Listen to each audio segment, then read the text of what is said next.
мне звонит час кукуштанья. Вообще вся это говорить не может.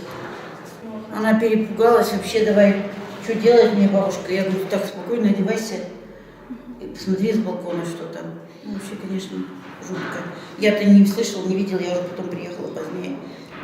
Грохот, а потом что? Потом я побежала в комнату, после того, через балкон, там все уже. Бежала реветь давай. Железо вот это, Бабушка, там у нас дом падает, рушится.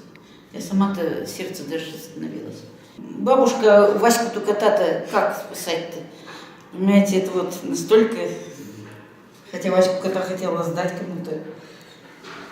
А дул, видимо, север, наверное, не знаю. Ну, то есть крышу, как думаете, хорошо отремонтировали, вот, судя по тому? Ну, вот результат-то он какой.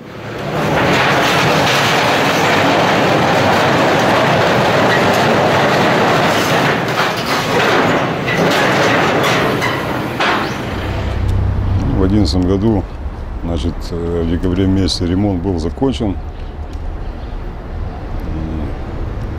так скажем, с оценкой удовлетворительно. Какие были нарекания Нарекания, в то время еще? ну, внешне как бы оно не особо в глаза кидалось, потому что свежая краска, крыша новая. Это все стало проявляться уже с потеплением. Стало фасад осыпаться. И, то есть, в принципе, уже стало видно, что ремонт сделан некачественно. Значит, ну, все надеялись на их сознательность, что они все же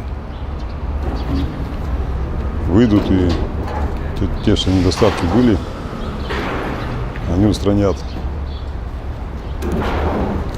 Ну вот, уже, в принципе, кончался гарантийный срок. В конце 2013 года мы подали в суд. В декабре суд был выигран. А прокуратура не разбиралась в этой ситуации? Прокуратура разбиралась, да. То есть именно по сумме ремонта, да? Это Да. бюджетный ведь, да? Да, бюджетная и часть жителей. Ну, ТСЖ. Сейчас идет временные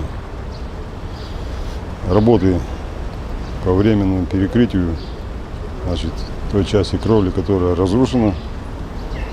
Пострадали 3 машины незначительно. Одна дорогая машина, Land Cruiser.